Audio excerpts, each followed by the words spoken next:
Giacomo Greco had a pretty cool job. Back in the 1400s, around the time they set the rules of chess as we know them, some rich folks told Greco, "Hey, we're too busy to learn how to play this new game, so you figure stuff out and we'll pay you for your trouble."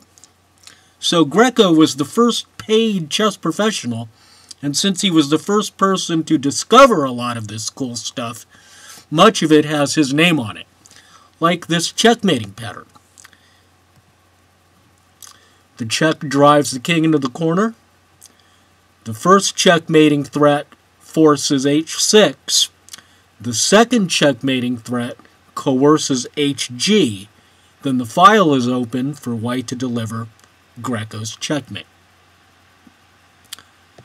The second aspect of Greco's mate uses a sacrifice to open the checkmating file.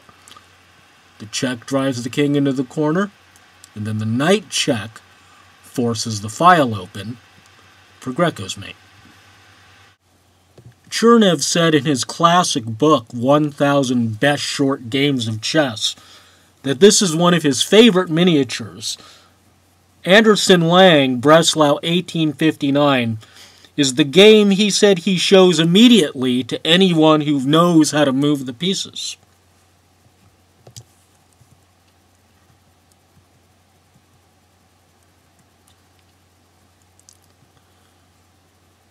Knight d4 is Bird's immediate counterattacking move against the Ruy Lopez. The idea is that after ED, Black is planning to play c6 plus d5 to fill up the queenside with black pawns. So Lasker's idea was, I'll just move the bishop out of the way before you can attack it. So Lang looked for a different threatening move, and this is how good players play this game. Black made a threat, White made a bigger threat. White made his threat, Black made a bigger threat. When the bishop retreats, White still has the only threat on the board, and Lang had to calculate this very carefully. Because after bishop g4 and f3, there are two black pieces hanging, and the surprising knight e4 takes advantage of the pin on the f-pawn while it lasts. So White can't capture the knight. And if he captures the bishop instead, queen h4 will lead to a winning attack.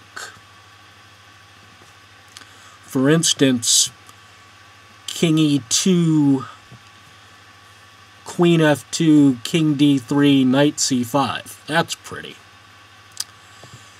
So after knight e4, Anderson castled instead.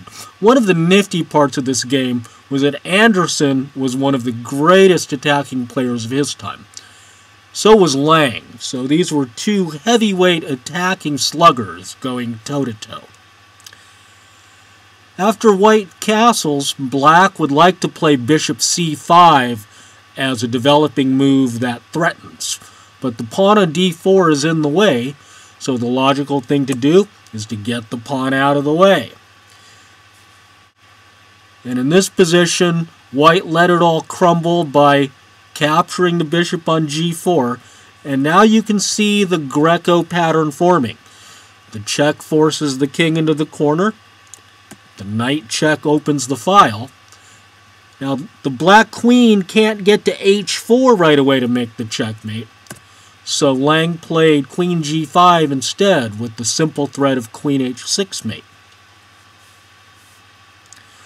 Rook f5 is a hard move to find.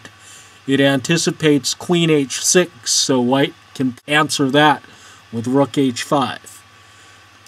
Black looked for a way to bring the other attacking pieces into play.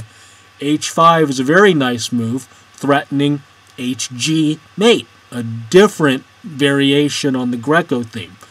First, the queen threatened to get to the h-file for the checkmate. Now Black is threatening to open the h-file with this capture for the rook to deliver the checkmate.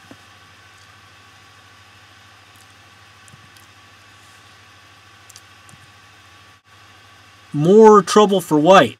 Black is now threatening queen f1 to deflect the white queen away from the defense of h5. So queen f1 is threatened, then queen f1, rook h5, Greco's checkmate.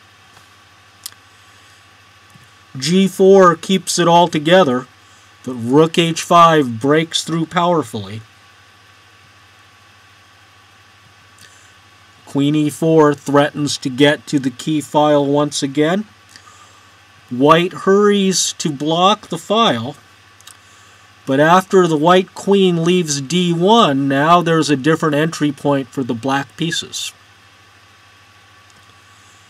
After queen e1, white resigned because if king h2, there's a nifty checkmate starting with bishop g1. Now it's very important to make the discovered check on f2, because now the bishop covers the g3 flight square and queen g1 is mate. Coming next, a Capablanca game using the Greco theme.